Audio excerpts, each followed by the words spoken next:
नमस्कार, news point लेकर हाजिर हूं मैं राजीव। और न्यूज पॉइंट कहां से? तो मेरठ ग्राउंड जीरो से। जी हां, पश्चिमी उत्तर प्रदेश। अगर पश्चिमी उत्तर प्रदेश जो है वो अलग राज्य बनता है तो मेरठ राजधानी होगी कहा जाता है। तो मेरठ से हम उपस्थित हैं और मेरठ में इस वक्त मौजूद हैं हम, और चुनावी गतिविधियों पर क्या कुछ होने वाला है इस पर अगले 1 घंटे तक चर्चा करेंगे। तो तमाम दोस्त, साथी, शुभचिंतक जो अब तक जुड़ चुके हैं हमारे साथ इस कार्यक्रम में, आप सबका स्वागत करता हूं। और स्वागत उन सबका भी जो बाद में जुड़ेंगे। और साथ में हमारे साथ यहाँ पर 2 खास हमारे साथी जुड़े हुए हैं। जयशंकर गुप्त जी, हमारे एग्जीक्यूटिव एडिटर, जो आप लोग देखते होंगे स्टूडियो में बैठते हैं, लेकिन आज हमारे साथ इस ठंड में हैं। और हमारे साथी अजय सिंह जी, कल भी हमारे साथ गाजियाबाद में थे, लेकिन आज यहाँ और कुछ और साथी जुड़ेंगे। यहाँ पर सबसे चर्चा होगी, लेकिन चर्चा की शुरुआत करें उससे पहले दिन भर की गतिविधियों पर एक नजर डाल लेना बहुत जरूरी है। आज क्या कुछ हुआ ये समझना जरूरी इसलिए है क्योंकि 10 फरवरी को, यानी कि आज से मात्र 5 दिन बाद जो है वो पश्चिमी उत्तर प्रदेश में, या कहें तो उत्तर प्रदेश के चुनाव की गतिविधियां जो है उस दिन से शुरू होंगी। यानी मतदान का पहला जो मतदान है वो है 10 फरवरी को। और उससे पहले आज अलीगढ़ में थे अखिलेश यादव। अखिलेश यादव ने वहां से हुंकार भरी। क्या कुछ कहा अखिलेश यादव ने ये पहले सुन लेते हैं। और अलीगढ़ में ही प्रियंका गांधी भी थी, लेकिन आइए सबसे पहले अखिलेश यादव को सुनते हैं क्या कुछ कह रहे हैं अखिलेश यादव, और खासकर लोकतंत्र की बात क्या कर रहे हैं वो ये सुनते हैं। ये चुनाव देश को किस दिशा में ले जाने का काम होगा उसका चुनाव है। आने वाले समय में संविधान को बचाने का चुनाव है। ये चुनाव इसलिए भी ज़रूरी है कि बहुत सारे लोग ये महसूस करते हैं कि उत्तर प्रदेश का चुनाव लोकतंत्र को बचाएगा, इसलिए लोकतंत्र को बचाने का भी चुनाव है। ये चुनाव संविधान बचाने का है। बाबा साहब भीमराव अंबेडकर जी ने जो संविधान दिया, भारतीय जनता पार्टी सरकार में आ गई तो दिल्ली में नई लोकसभा बना रहे हैं। हो सकता है संविधान ही बदल दें ये लोग। जो लोग इंडिया गेट में अमर ज्योति को बदल दें, शहीदों के लिए, हमारे सम्मान, फौज के जवानों के लिए क्या सम्मान की बात थी। हर चीज बदलना चाहते हैं और जनता इस बार इनके बाबा मुख्यमंत्री को बदलना चाहती है। तो ये सुन रहे थे आप अखिलेश यादव को। आज अखिलेश यादव थे अलीगढ़ में, और अलीगढ़ में ही थी प्रियंका गांधी भी। प्रियंका गांधी ने क्या कुछ कहा है ये भी सुनते हैं, क्योंकि अभी जो जोर आजमाइश सब तरफ हम देख रहे हैं, खासकर पश्चिमी उत्तर प्रदेश में, उसमें सब अपनी अपनी बातें रख रहे हैं। दांव पेच में कौन आगे निकलता है ये तो 10 मार्च को पता चलेगा, लेकिन अभी क्या वादे हो रहे हैं, क्या कुछ कहा जा रहा है, सर्दी, गर्मी, भर्ती, ये तमाम बातें हो रही हैं। इन बातों के बीच में कौन कैसी कैसी बातें लेके आ रहा है, कैसे कैसे शब्द लेके आ रहा है, यही जानते हैं। ये प्रियंका गांधी को सुनते हैं। हम ये कह रहे हैं कि चुनाव के समय यही बातें होनी चाहिए। अब ये लोग कह रहे हैं कि कोई चौधरी निकाल रहा है, कोई चौधरी निकाल रहा है, हम कह रहे हैं भर्ती निकलवाओ, है ना। ये नौजवान तमाम पड़े हुए हैं बेरोजगार, भर्तियां पड़ी हुई हैं, 12 लाख खाली पद पड़े हैं सरकार में।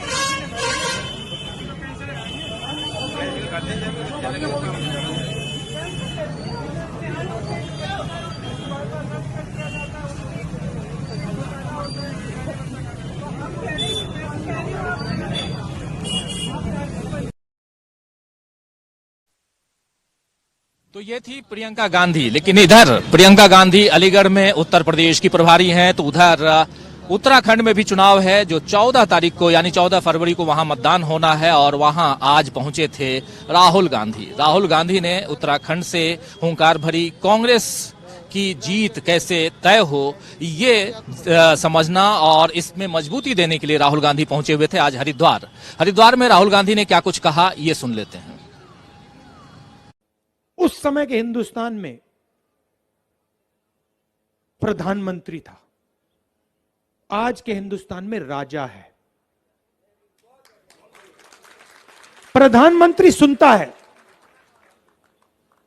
प्रधानमंत्री के दरवाजे किसानों के लिए, मजदूरों के लिए, छोटे व्यापारियों के लिए खुले होते हैं। बातचीत करता है और अपने लोगों से यह भी कह सकता है, नहीं मैं मानता नहीं तुम्हारी बात, गलत बोल रहे हो। मगर जब लोग सही बात कहते हैं तो फिर प्रधानमंत्री कहता है सही बात बोल रहे हो, और अगर प्रधानमंत्री सबके लिए नहीं काम करता है तो वो प्रधानमंत्री नहीं हो सकता है। आज तो ये थे राहुल गांधी जो सीधा हमला प्रधानमंत्री नरेंद्र मोदी पर कर रहे हैं, और अभी 2 दिन पहले संसद में भी आपने सुना होगा, और वहां से कुछ बातें संसद में जिन्होंने कही थी प्रधानमंत्री पर, वही बातें यहां दोहराते हुए नजर आ रहे हैं राहुल गांधी। लेकिन इन सब से इतर आज शामली में योगी आदित्यनाथ थे। योगी आदित्यनाथ ने वहां भी प्रदेश में कानून व्यवस्था कैसी मजबूत हुई है उनके राज्य में, ये कोशिश कर रहे थे। लड़कियां कैसे शाम को निकलती हैं, रात को निकलती हैं, ये बताने की कोशिश कर रहे थे योगी आदित्यनाथ। आइए योगी आदित्यनाथ को भी एक बार सुन लेते हैं। 5 साल पहले थाना भवन हो, शामली हो, मुजफ्फरनगर हो, कैराना हो, कांदला हो, क्या स्थितियां थी यहां की? गंभीर सुरक्षा का संकट था, कानून व्यवस्था बदहाल थी, न बेटी सुरक्षित थी, न अन्नदाता किसान सुरक्षित था, नौजवान के भविष्य के साथ खिलवाड़ होता था, अराजकता चरम पर थी। और भाइयों बहनों, उन विषम परिस्थितियों में जब प्रधानमंत्री मोदी जी के आह्वान पर उत्तर प्रदेश की जनता जनार्दन ने भारतीय जनता पार्टी पर विश्वास किया, भारतीय जनता पार्टी की सरकार बनाई, तो भाइयों बहनों, भारतीय जनता पार्टी की डबल इंजन की सरकार ने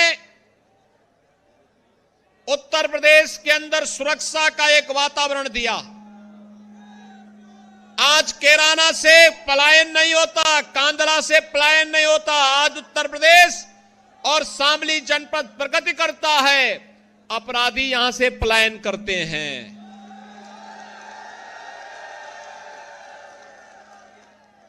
आज कोई बेटियों की सुरक्षा पर सेंध नहीं लगा सकता। अगर बेटियों की सुरक्षा खतरे में कोई डालने का कुत्सित प्रयास करता है तो दुर्योधन और दुशासन जैसी दुर्गति को भी प्राप्त होता है।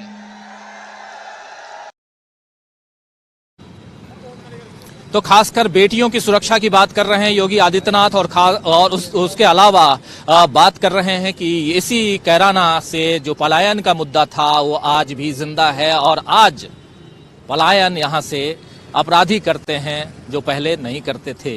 तो अपराध में कितनी मजबूती आई है ये दावे कर रहे हैं योगी आदित्यनाथ।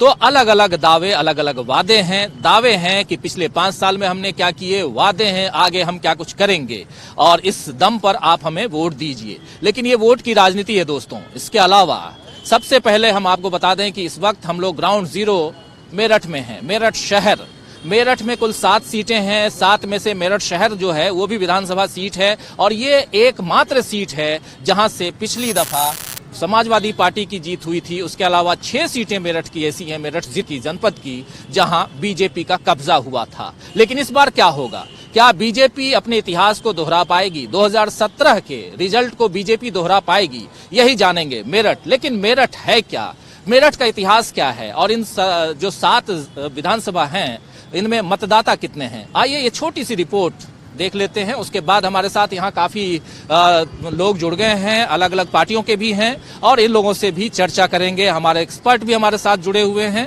तो इसलिए हमारे साथ आप बने रहिए। लेकिन मेरठ का एक छोटा सा इतिहास देखते हैं, और चुनाव में ये क्यों महत्वपूर्ण है, क्यों इंपॉर्टेंट है मेरठ, ये भी जान लेते हैं। आइए देखते हैं।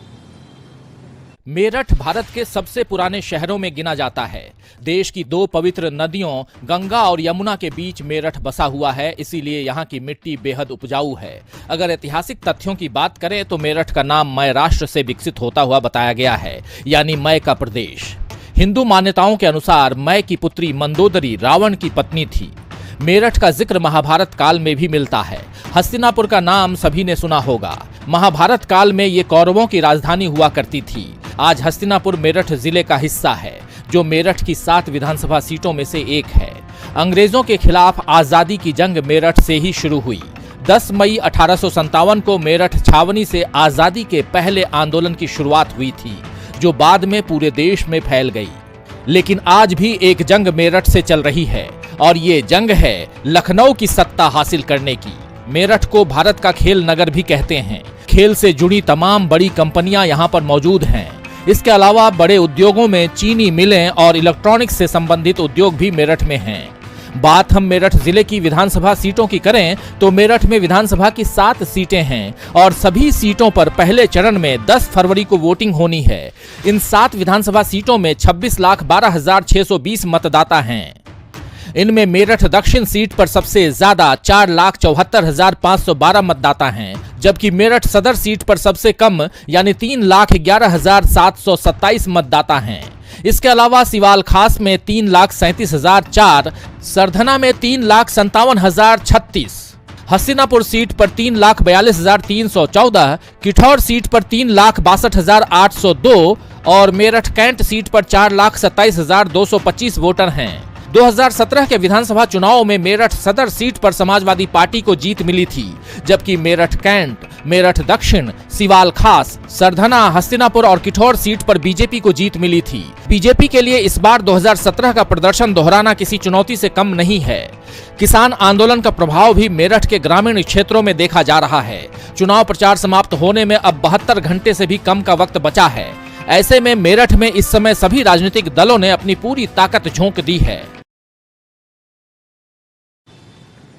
तो सुन रहे थे आप ये मेरठ की बात, और यहाँ जैसा कि अभी 72 घंटे से भी कम का समय बचा है चुनाव प्रचार में और उसके बाद 10 तारीख को मतदान होना है। और इस वक्त जहां हम खड़े हैं बिल्कुल हमारे पीछे मैं थोड़ा दिखाना चाहूंगा, रानी अवंतीबाई लोधी, बहुत ही महत्वपूर्ण नाम है। आप जानते हैं 1857 के गदर में शहीद हुई थी और इनका इतिहास लोधी समुदाय, और इनके अलावा थोड़ा सा उधर देखें आप तो ये सेंट थॉमस चर्च मेरठ का, ये भी बहुत ही महत्वपूर्ण जगह है जो मेरठ जरा दिखाइए। और पीछे बच्चा पार्क है। और ये जो जगह है ये एक तो चूंकि वीरांगना अवंतीबाई लोधी अपने आप में मेरठ की तस्वीर बयां करती हैं, इसलिए क्योंकि 1857 की बात जब भी आती है, अंग्रेजों के साथ लड़ाई की बात जब भी आती है तो अवंतीबाई लोधी का नाम आता है सामने। और इस वक्त जब एक दूसरी लड़ाई जो हम लोग अभी जो आप सुन भी रहे थे, जो दूसरी लड़ाई यानी कि लखनऊ की गद्दी पर कौन बैठेगा, उसमें भी मेरठ बहुत ही महत्वपूर्ण है।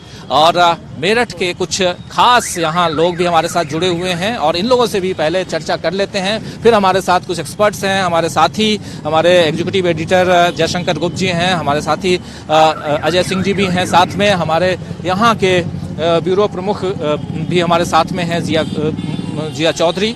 तो ये सब भी बताएंगे कि क्या कुछ यहाँ पे चल रहा है। लेकिन आइए सबसे पहले जाने कि हमारे साथ और लोग ये जो हैं, आप किस पार्टी से हैं? आप? मैं भारतीय जनता पार्टी से हूँ। दीपक शर्मा मेरा नाम है। जी, दीपक शर्मा जी। भारतीय जनता पार्टी के सामने तो एक बड़ी चुनौती ये है कि आपके पास 6 सीटें पिछली दफा आई थीं, उन सीटों को बचाना। क्या लगता है वो सीटें बचाने के साथ साथ एक सीट जो और बची हुई है उसको भी अपने कब्जे में करेंगे? देखिए, मैं आपको बता देता हूँ, 2017 का जो चुनाव था वो आदरणीय मोदी जी के नेतृत्व में लड़ा गया था। और उनके चुनाव लड़ने के बाद जब सरकार प्रचंड बहुमत में आ गई तो आदरणीय योगी जी को सरकार का नेतृत्व दिया गया उत्तर प्रदेश का। और उसके बाद डबल इंजन की जो सरकार चली है उसने, जैसे आप जीरो ग्राउंड पर बात कर रहे हो, मैं भी जीरो ग्राउंड की बात करता हूं। आप मेरठ शहर की भूमि पर खड़े हो, यहां से आधा किलोमीटर की दूरी पर रैपिड रेल का स्टेशन आ रहा है। एशिया का नंबर 1 सबसे पहला प्रोजेक्ट मेरठ को मिला है, जो दिल्ली से मेरठ के बीच में चलेगा, जो 48,000 किलोमीटर की जिसकी लागत है। मेरठ को विकास का केंद्र मानते हुए आप जिस जगह पर खड़े हो, यहां से एक रास्ता गढ़ की तरफ जाता है, वहां पर एक्सप्रेस हाईवे, यहां से एक रास्ता पौड़ी की तरफ जाता है, उसके लिए एक्सप्रेस हाईवे, इधर से एक रास्ता करनाल के लिए जाता है, उस पर एक्सप्रेस हाईवे, इधर से प्रयागराज होते हुए जा रहा है 700 किलोमीटर का रास्ता, उस पर एक्सप्रेस हाईवे। तो इतना बड़ा विकास। फिर दूसरी बात करते हैं सुशासन, महिला सशक्तिकरण और अपराध मुक्त समाज। तो जिस प्रकार से बड़े बड़े अपराधियों की, माफियाओं की कमर तोड़कर कार्रवाई की गई है, एनकाउंटर किए गए हैं, बड़े बड़े माफियाओं की अवैध संपत्तियों को ढा दिया गया है। वहां पर गरीबों के मकान बनाए जाएंगे। तो जब इस तरीके की डबल इंजन की सरकार में काम हुआ है, फिर अगर स्वास्थ्य के प्रति बात करते हैं तो जो गरीब लोग इलाज के अभाव में, पैसे के अभाव में मर जाते थे, अपना जीवन छोड़ देते थे, लेकिन अच्छा इलाज नहीं मिल पाता था, उन गरीब लोगों की चिंता करते हुए अंत्योदय के कार्ड पर जो आदरणीय दीनदयाल उपाध्याय जी ने सपना देखा था कि पंक्ति के अंतिम व्यक्ति तक पूरी योजनाओं का लाभ पहुंचना, जब तक पंक्ति का अंतिम व्यक्ति खड़ा नहीं होगा, जब तक देश नहीं खड़ा हो सकता, तो इस तरीके की योजनाओं पे काम करते हुए 1,47,00,000 उत्तर प्रदेश के अंदर उज्ज्वला योजना के माध्यम से गैस के कनेक्शन मुफ्त, जो माताएं बहनों की आंखें खराब हो जाती थी उनकी चिंता करते हुए 5 लाख रुपए का आयुष्मान कार्ड दिया, जो स्वास्थ्य विभाग के लिए एक अमृत और वरदान के रूप में हुआ। बिल्कुल, तो बहुत सारी बातें, दावे जो हैं कर रहे हैं। बीजेपी से हैं, क्या नाम क्या बताया? दीपक शर्मा। दीपक शर्मा जी हैं। और लेकिन प्रतिपक्ष क्या कुछ कहता है? यहाँ दावे जो हैं, क्या 6 और 1 क्या वो पलटेगा? तो आप शायद आरएलडी से हैं, है ना जी? क्या नाम है आपका? मेरा नाम नईम अहमद है, मैं राष्ट्रीय लोक दल का कार्यकर्ता हूँ जी। इस बार किसानों के साथ, जो नौजवानों के साथ अत्याचार बीजेपी सरकार में हुआ है जी। इससे युवा और किसान काफ़ी नाराज हैं। आपने देखा ही होगा किस तरह किसानों पर गाड़ियाँ चला दी गई, भूखमरी के कगार पे देश पहुँच चुका है, बेरोजगारी फैल चुकी है सिर्फ अन्न बांटने से। और अब 10 कदम की दूर पे देखिए सड़कों में गड्ढे हैं, गड्ढों में सड़कों में गड्ढे, ये हाल शहर का बना हुआ है। अपने लोगों को काम दिया जा रहा है, देश की हालत बिल्कुल बदतर हो चुकी है। योजनाओं के नाम पे लोगों को बेवकूफ़ बनाया जा रहा है, युवा बेरोजगार हो चुका है, कारोबार से लोग बिल्कुल परेशान हैं। स्थिति ये हो गई है कि इस बार लोकदल और सपा की सरकार फुल बहुमत से प्रदेश में आ रही है। तो यहाँ ऐसा कुछ नहीं है, ऐसा कुछ नहीं है। सड़क थोड़ा पानी,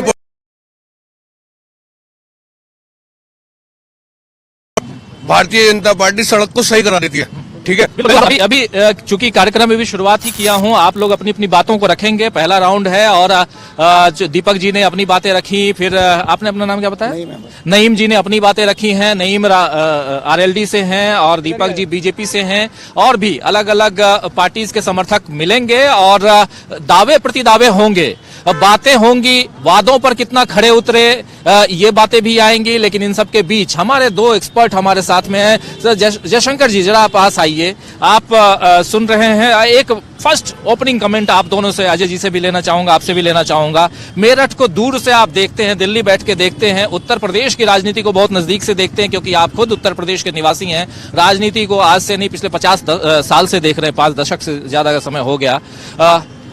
मेरठ को किस ढंग से आंकते हैं आप? पहली बात, पहला सवाल। और दूसरा, 6 बनाम 1, 17 और आज 17 और 22 में अंतर है कि नहीं है?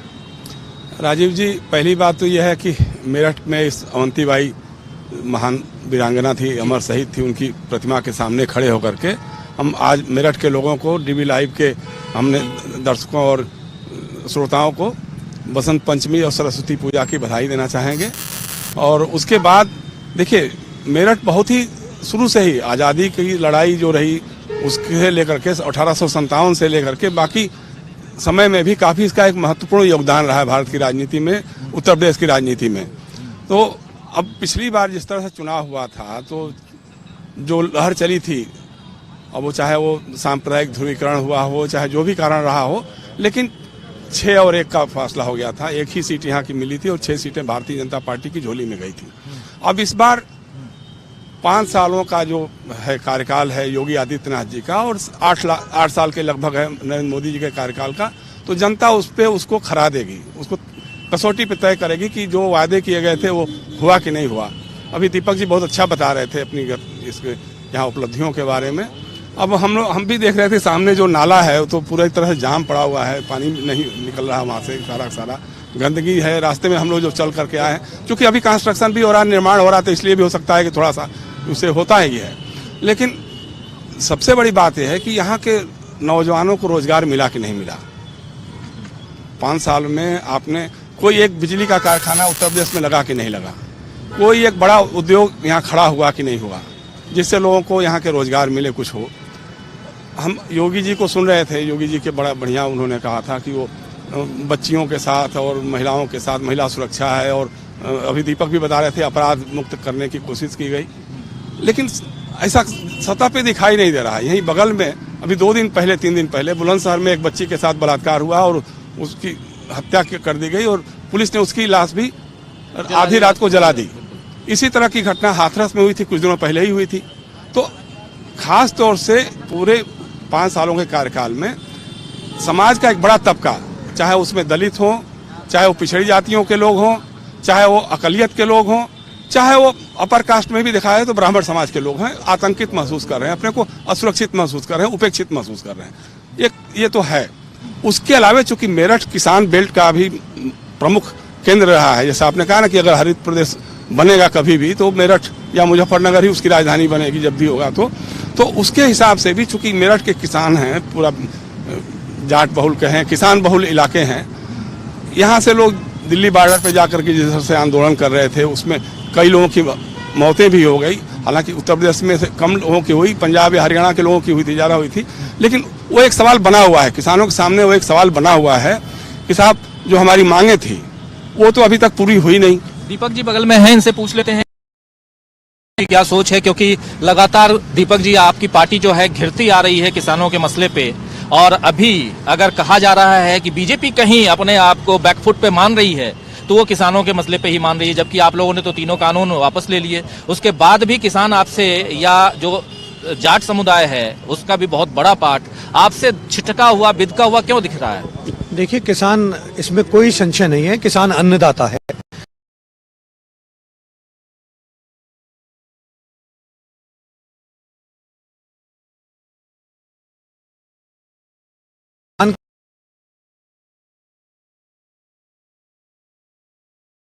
या और भी जगह जो भी है, और बात में नहीं है कि जिस तरह से कानून मोदी लाए थे या उन्होंने लगाई थी उसके संसद में अब जिस तरह से भाई साहब बोले कि उन्होंने किसानों की मृत्यु दर बहुत कम थी, उसमें पंजाब हरियाणा की ज्यादा थी। तो देखिए, बहुत सारी चीजें वहां पर भी ऐसी हुई जो जिसमें अपराधीकरण की तरफ ले जाया जाए। एक नृशंस हत्या वहां पर हुई जिसका हाथ काटकर वहां टांग दिया गया, बलात्कार भी वहां पर हुए। मैं किसी किसान पर, किसान हमारे भाई हैं, और उसके बाद भी हाथ जोड़कर जब मोदी जी ने कहा कि इतना लंबा चल गया और इनको नहीं समझ में आ रहा है या उसमें राजनीति बहुत ज्यादा हो गई है, तो बड़ी विनम्रता से हाथ जोड़कर उन्होंने निवेदन करके कहा कि शायद मेरे ही कर्म में शायद कोई हमारे करने में कोई कमी रही होगी, तो इसलिए हम इसको रद्द कर इसको वापस ले रहे हैं। और बात रहती है कि जिस प्रकार से संजीव बालियान जी यहाँ नेतृत्व करते हैं, सुरेश राणा नेतृत्व करते हैं, कन्या मंत्री है, तो अभी क्या है, चुनाव बिल्कुल सर पर है। 10 तारीख को यहाँ पोलिंग होने जा रहा है, और अभी भी मैं सर्वे देख रहा था, अभी एबीपी की न्यूज की डिबेट भी थी, उसमें भी सीटें अभी बीजेपी को ज्यादा दिखा रहे हैं। और मुझे नहीं लगता कि मोदी जी के नेतृत्व को या योगी जी के नेतृत्व को छोड़कर कहीं जाएंगे, चाहे किसी प्रकार का गन्ना मूल्य बकाया हो या किसानों के अन्य उसके बकाये की जिस प्रकार से यहाँ पर पेमेंट हुई है वो रिकॉर्ड है। ये मैं अपने पास से नहीं बोल रहा, रिकॉर्डेड बात बोल रहा हूँ। इतनी जल्दी पेमेंट करना और इतना रिकॉर्डेड पेमेंट करना, ये भी इस डबल इंजन की सरकार में ही संभव था, जो करके दिखाया है। बिल्कुल। तो विपक्ष के कुछ लोग हों, अगर अपनी बात रखना चाहें तो मैं चाहता हूं कि थोड़ा हमारे साइड आ जाइए, तो बात इनकी बातों पे, जो इनके दावे हैं, जो बात कर रहे हैं दीपक जी, इनकी बातों को भी आप लोग अपनी बातों से अगर काट सकते हो विपक्ष के तो आइए। लेकिन हमारे साथ 2 लोग हैं यहाँ पर, हमारे 2 एक्सपर्ट हैं, एक जयशंकर जी हैं और एक अजय जी हैं साथ में। और आरएलटी नईम भाई, आपसे जानना चाहूंगा, जो किसानों की बात कर रहे हैं दीपक जी, और खासकर जी, इतने समय से किसान बॉर्डर पर बैठे हुए थे, आत्महत्या भी करी हैं, मारे भी गए हैं, चुनाव के ही टाइम पे बिल वापसी क्यों लिया गया? ये अपना आप में एक मुद्दा है, क्योंकि किसानों को रिझाने के लिए पिछली बार की तरह इस बार किसान फिर बातों में आ जाए, लेकिन इस बार किसान समझ गया है कि देश की स्थिति क्या हो चुकी है।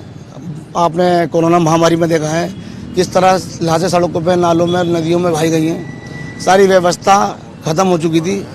अपराध की घटना, अगर अपराध खत्म हुआ है तो फिर 2 दिन पहले गोलियां चली हैं एक प्रत्याशी के ऊपर, एक पार्टी के बड़े लीडर के ऊपर, तो वो अपराधी कहाँ से आ गया? सारे अपराधी जेल के अंदर है। तो मैं ये कहना चाहूँगा, अपराध मुक्त अभी प्रदेश नहीं हुआ है, यहाँ पे बदलाव लाने की जरूरत है। राष्ट्रीय लोकदल के अपने जयंत चौधरी जी और माननीय अखिलेश यादव जी इस बार बहुमत से सरकार बनाने जा रहे हैं। 7 सीटों पर बहुमत से प्रत्याशी उतरे हुए हैं। बिल्कुल बिल्कुल, एक मिनट हमारी बात, बिल्कुल, हाँ बिल्कुल बिल्कुल, आप लोग यहाँ हम घंटे भर अभी घंटे भर हम डिबेट कर रहे हैं, चर्चा करेंगे और आप लोगों को सबके पास आऊंगा, किसी को भी ऐसा नहीं होगा कि कोई खाली जाएगा, सबसे बात करूंगा। लेकिन इससे पहले दोस्तों जो हमारे साथ अभी देख रहे हैं इस कार्यक्रम को, आप लोगों को बता दूं कि सर्वे की बात कर रहे थे, तो हमारा ओपिनियन पोल 7 तारीख यानी परसों सोमवार को शाम 5 बजे से देखना मत भूलिए। जैसा आप जानते हैं हर महीने हम सर्वे लेके आ रहे हैं और तमाम टेलीविजन चैनल्स दिखा रहे हैं। हमारा सर्वे कुछ अलग है, कुछ इतर है, थोड़ा सा दीपक जी हमारे सर्वे से हो सकता है निराश हो, लेकिन यही है कि हमारा सर्वे थोड़ा अलग आ रहा है, खासकर उत्तर प्रदेश का। तो देखना मत भूलिए इस बार का सर्वे क्या कुछ कहेगा। हमारा ओपिनियन पोल 7 तारीख को क्या कुछ कहेगा, 7 तारीख को 5 बजे से लगातार हम दिखाएंगे आपको पांचों राज्यों का, जिसमें उत्तर प्रदेश के अलावा उत्तराखंड, पंजाब, गोवा और मणिपुर, ये 5 राज्यों में कहां किस किस बनेगी सरकार, ये जानने की कोशिश करेंगे। लेकिन इस वक्त हम लोग हैं मेरठ ग्राउंड जीरो, मेरठ शहर, और मेरठ में 5 नहीं बल्कि 7 विधानसभा हैं और 7 विधानसभा में से ये मात्र मेरठ शहर जहां हम हैं, यहीं पर एक जो विपक्ष यानी कि समाजवादी पार्टी के विधायक हैं, बल्कि 6 जगहों पर बीजेपी का कब्जा है। क्या बीजेपी अपने कब्जे को बरकरार रखती है, और साथ में ये भी समझेंगे कि क्या बीजेपी से विपक्ष जो है और खासकर गठबंधन या कांग्रेस या बीएसपी ये छीनती है सीट, ये सब कुछ पता चलेगा 10 मार्च को। लेकिन उससे पहले किसानों का मुद्दा बहुत ही अहम है और उस मुद्दे के सामने दीपक जी और इनकी पार्टी जो है वो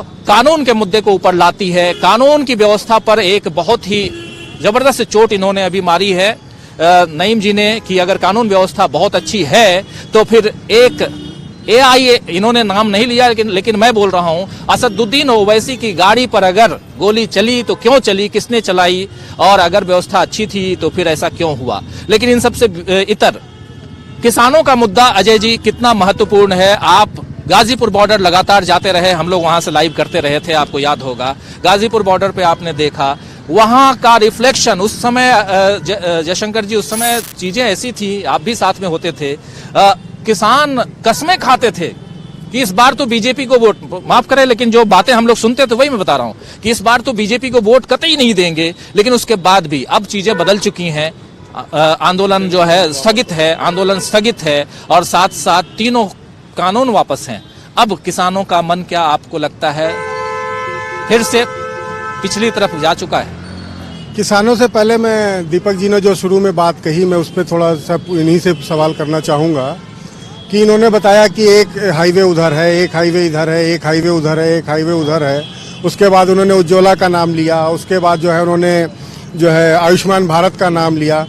इन्होंने जितनी भी योजनाओं का नाम लिया वो कोई भी राज्य सरकार की योजना नहीं है, सारी की सारी केंद्र सरकार की योजनाओं का नाम लिया और सारी की सारी जितनी भी केंद्र सरकार की योजनाएं होती हैं वो सारे प्रदेशों। लेकिन साथ में उन्होंने डबल इंजन की सरकार भी कही।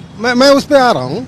वो तो इसका मतलब मेरा कहने का ये मतलब मैं पूछने का तात्पर्य सिर्फ इतना है कि आप आखिर अगर हमको केंद्र की ही सरकार के केंद्रीय योजनाओं के ऊपर वोट देना है तो हम मोदी जी को जिन्होंने दिया है वोट आगे फिर मोदी जी को फिर दे देंगे, जो है क्लियर नहीं कर पाए। एक चीज अभी पूछ लेंगे। जहां तक किसानों की बात कही आपने, किसानों की जो बात है, अगर किसानों की ये दिक्कत नहीं होती, आज आप ये 1 साल लगा ये समझने में या समझाने में, दोनों ही बातें हैं। समझने में ये लगा कि ये जो चुनाव जो उन्होंने कानून बनाए थे वो सही थे या नहीं थे, और फिर एक साल बाद अचानक उनको दिव्य ज्ञान प्राप्त हुआ कि ये कानून सही नहीं थे और हमने उनको वापस ले लिया। तो दो में से एक ही बात सही हो सकती, या तो वो कानून सही थे या तो गलत थे। अगर गलत थे तो क्यों आपने उनको लागू किया, और सही थे तो उनको वापस क्यों लिया? अगर आप ये कहते हो कि कुछ किसानों को हम समझा नहीं पाए, अगर कुछ की बात है तो यानी कि मैक्सिमम परसेंटेज वो था जो जिनके हित में था वो, तो आपने मैक्सिमम लोगों के हित की बात को ना देखते हुए कुछ लोगों को हित देखते हुए आपने कानून वापस लिए। तो ये सारा जो है घालमपेल है।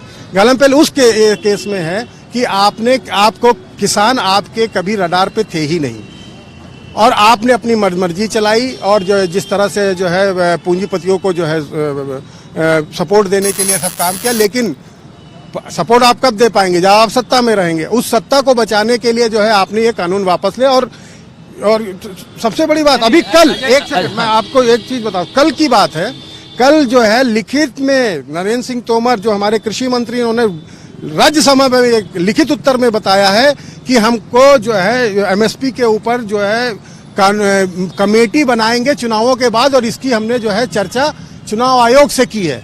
अरे भाई साहब, पूरा 1 महीने का समय था, आधे घंटे का समय लगता है किसी कमेटी को बनाने में। आखिर जो सुप्रीम कोर्ट ने कमेटी के अंदर अगर आप नहीं बना पाए, इसलिए यही मुद्दा, सिर्फ किसानों की बात नहीं करूंगा, मैं मजदूरों की भी बात करूंगा। जब जो है कोरोना का मामला था, जब मजदूर जो है दिल्ली से और बाकी जगहों से जो है अपने घरों को जो है पैदल जा रहे थे, उस समय भी उनके लिए भी कोई व्यवस्था नहीं थी। हमने अपनी आंखों से देखा किस तरह लोग 700-700 किलोमीटर 800 किलोमीटर पैदल गए हैं। तो ये मजदूर किसान कभी भी जो है इनके रडार पे नहीं थे, मैं ये कहना चाहता हूँ। और ये सारा जो है मुलम्मा चढ़ाया हुआ है। इसलिए मैं ये कहना चाहूँ कि उत्तर प्रदेश सरकार को वोट क्यों दिया जाए, इसका जवाब अगर बीजेपी दे। बिल्कुल, ये बहुत महत्वपूर्ण सवाल आप कर रहे हैं कि उत्तर प्रदेश सरकार को वोट क्यों दिया जाए। और यहाँ चूंकि उत्तर प्रदेश में अभी बीजेपी की सरकार है, डबल इंजन की सरकार है, और जैसे उज्ज्वला योजना की बात कर रहे हैं, प्रधानमंत्री आवास योजना की बात कर रहे हैं, नेशनल हाईवे जो बनाए जा रहे हैं उसकी बात कर रहे हैं, या यहाँ जो एशिया का पहला रीजनल रेलवे की बात हो रही है, ये सारी योजनाएं जो अजय जी बता रहे हैं कि ये सब केंद्र की है। लेकिन क्या है योगी सरकार की योजनाएं, ये समझ लेते हैं। और बहुत अच्छा है कि हमारे साथ इस वक्त बीजेपी के नेता हैं और इनसे जानते हैं, इनकी बातें समझते हैं, और फिर कुछ सवालों के साथ और भी लोग हैं। चलिए आप बताइए, आप कुछ बोलना भी चाह रहे थे, बताना भी चाह रहे थे कि क्यों आखिर जो हमारे भाई साहब अजय जी जो बात रख रहे थे उस पर आप कुछ कहना चाहेंगे अपनी बात? मैं ये कहना चाह रहा हूँ कि आप ये कह रहे हैं ना योगी सरकार को वोट क्यों, वो इसलिए कि कोरोना काल इतनी बड़ी बीमारी थी, ठीक है। केवल एक योगी जी एक ऐसे नेता हैं कि वो हर शहर में घूमे। हमारे मेरठ शहर में मेडिकल में भी आए, उन्होंने आकर उनके पिताजी की मृत्यु हुई, उन्होंने अपने पापा का पार्थिव शरीर में देख के उन्होंने केवल समाज की सेवा की। इसलिए हम योगी सरकार को चाहते हैं, बस इससे ज्यादा मैं कुछ नहीं कहता। समाज सेवा, आप बताइए। मैं भैया की बातों को थोड़ा सुदृढ़ कर देता हूं।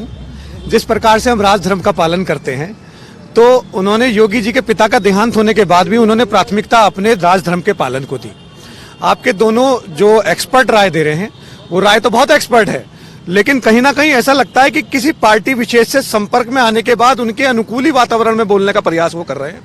जब मैंने कहा एक मिनट नहीं, चूंकि अभी एक मिनट में आपकी बात, बिल्कुल नहीं, एक मिनट मेरी बात, मेरे को सुन लो ना, आपकी बात सुनूंगा ना। मोदी जी का नेतृत्व में डबल इंजन की सरकार मैंने तो नहीं कहा। मोदी जी की सरकार बनी 14 में, 17 में उनके नेतृत्व में प्रदेश में सरकार बनी, योगी जी को नेतृत्व दिया गया।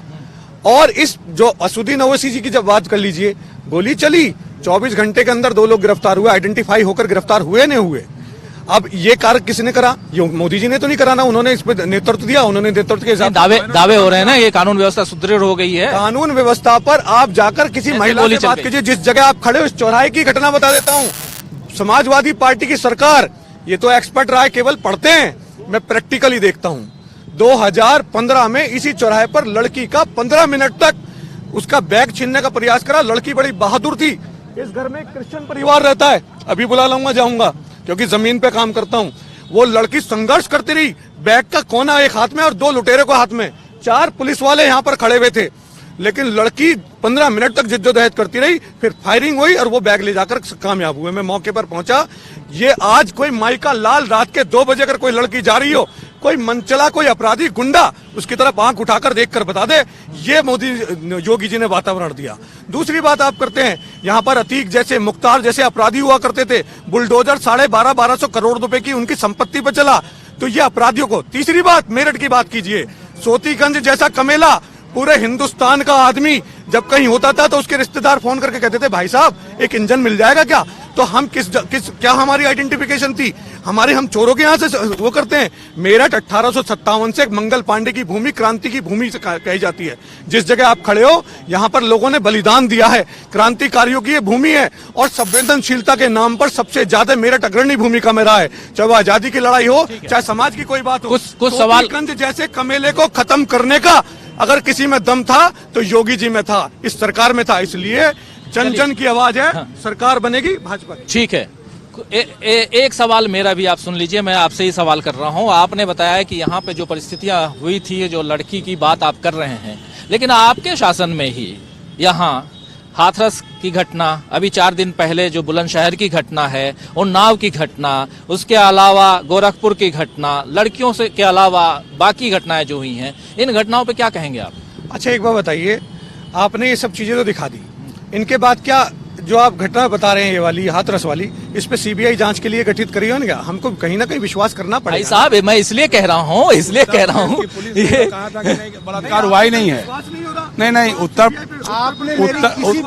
प्रदेश की, नहीं, उत्तर प्रदेश की, भाई साहब दीपक जी, उत्तर प्रदेश की पुलिस के जैसे अपराधी को अरे भाई विकास, हम लोग राजनीतिक नहीं, हमारा कोई लेना देना नहीं। देखिए सीधी बात, नहीं, वो तो आप कहोगे। नहीं, एक सेकंड दीपक जी, पहली बात तो ये है, नहीं, तो सारे नहीं, 2 मिनट में दीपक, 35 मिनट में मेरठ से दिल्ली की दूरी केवल 35 मिनट की करी। 5-5 घंटे लोगों को जाम में लगते थे। यहाँ जितने मेरे भाई खड़े हैं, आप मेरी बात का समर्थन करते हो, यही पूछ लो। बोलो भाई, ऐसा हुआ या नहीं हुआ? हुआ या नहीं हुआ? बोलो ना। एक मिनट बिल्कुल, एक मिनट इस प्रोग्राम को,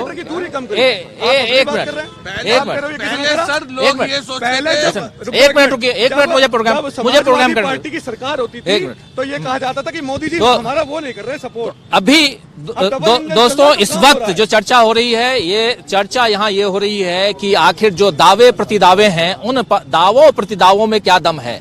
हमारे 2 एक्सपर्ट जो हैं, ये अपनी बात रख रहे हैं, क्योंकि ये पूरे उत्तर प्रदेश में घूम रहे हैं, अलग अलग चीजों को देख रहे हैं, जान रहे हैं, और चूंकि सरकार अभी बीजेपी की है और बीजेपी के नेता यहाँ हैं, तो अपनी बातें रखेंगे, बहुत ही दमदारी के साथ रखेंगे, इसमें भी कोई शक नहीं है। तो सब अपनी, मैं बस आप लोगों से यही कहूंगा, एक मिनट, मैं बस यही कहूंगा कि एक एक करके बारी बारी सबको बोलने का हक है, सब बोल रहे हैं, सबके पास मैं आ रहा हूं, माइक दे रहा हूं, लेकिन सब एक एक करके बोलें तो ज्यादा ठीक है। चूंकि बहुत सारी बातें दीपक जी ने कही हैं। एक मिनट, आपके पास फिर से आऊंगा जी। आपने गोरखपुर, हाथरस, उन्नाव, बुलंदशहर, इन घटनाओं का जिक्र किया। आपने 2014 मुजफ्फरनगर दंगे का जिक्र किया। भाई साहब, यही तो बात है, 2014 का दंगे का जिक्र किया। आपके एक्सपर्ट से मैं पूछना चाहता हूं, आप इतने बड़े एक्सपर्ट हो, आप मुझे ये बताइए कि 2017 से पहले 2012 और 17 के बीच में कितने दंगे हुए, ये बता दीजिए। बिल्कुल। और 2017 के बाद कितने दंगे हुए, ये बता। बिल्कुल जी। दीपक जी, पहली बात, आपने जो कहा कि ये जो एक्सपर्ट लोग हैं किसी विचारधारा से या किसी पार्टी से प्रभावित हैं, एकदम गलत बात है। पहली बात, इसका मैं खंडन करता हूँ। सुनिए भाई, बात देखिए, थोड़ा धैर्य रखना चाहिए। राजनीति में आप हैं, आपको बहुत आगे जाना है, इसलिए थोड़ा धैर्य के साथ बात सुननी चाहिए, बात करनी चाहिए। हम जब भी हो रहा था आपको मौका दे रहे हैं ना। धन्यवाद। हाँ, देखिए 2017 से पहले जो उत्तर प्रदेश की स्थिति थी, उसके विरोध में ही तो ये सरकार आई ना। उस सरकार को खारिज किया लोगों ने, मेरठ के लोगों ने 7 में से 6 सीटें आपको दे दी। इसीलिए दी होगी ना कि दंगे हुए, किसानों की समस्याएं रही होगी, बेरोजगारी की समस्या रही होगी, जो भी रहा होगा, मतलब शासन खराब रहा होगा। उसके पहले 2007 में जब रहा होगा तो मायावती जी की सरकार में कुछ गड़बड़ी रही होगी, तो फिर अखिलेश यादव की सरकार आ गई होगी, 2012 में आ गई होगी, उनमें कुछ गड़बड़ी होगी, 2017 में योगी जी की सरकार आ गई होगी। तो उसको तो कोई जस्टिफाई या विरोध करने का मतलब नहीं है। उस समय हम लोग क्या बोल रहे थे कि आपने सुना नहीं होगा, शायद पता नहीं, आपको पता भी नहीं होगा। और आप जो विचारधारा की बात कर रहे हैं ना, इमरजेंसी में मैं और मेरा बाप दोनों जेल में थे, आजमगढ़ की जेल में थे। जयशंकर गुप्ता नाम है, पिताजी का नाम मेरे विष्णुदेव गुप्ता नाम था, समझ गया। तो इसलिए सर्टिफिकेट प्लीज ये काम छोड़ दीजिए, बड़े लोगों को बात सुनिए। भाई साहब सुन ले, बता तो रहा हूँ। मेरे को पर्सनल हिट कर रहे हो। नहीं, क्या सवाल? नाले का जिक्र करा आपने, ये जिक्र नाला है ना सामने, चलिए नाला देख लेते हैं।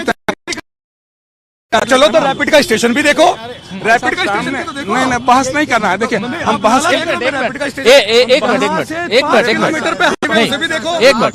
दीपक जी सुनिए, 80 करोड़ लोगों एक को मिनट योजना। इनको देखिए, की बात का जवाब दे रहा हूँ। एक मिनट नहीं, ये इस ढंग से ये चर्चा नहीं होगी, इस ढंग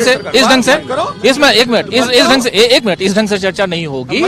अरे रुकिए तो भाई साहब, रुकिए तो, यहाँ पर क्या है, आपने अरे भाई 1 मिनट तो सुन लो। हाँ, 1 मिनट, इनकी बात होने दीजिए। 1 मिनट, हाँ, आप बोलिए। आप अपनी बात करें। नहीं सीधी सी बात है, वही है कि मतलब आपको सरकार बनाने का मौका दिया, इसलिए नहीं दिया कि आपकी सरकार में हाथरस कांड होगा, इसलिए नहीं दिया कि उन्नाव में बच्ची का बलात्कार होगा, उसके परिवार के लोगों को कार से कुचल दिया जाएगा, इसलिए नहीं दिया कि लखीमपुर में किसान जो है शांतिपूर्ण प्रदर्शन करके लौट रहे होंगे, मिनिस्टर के बेटे की कार उसको रौंद के चली जाएगी, इसलिए नहीं दिया सरकार ना।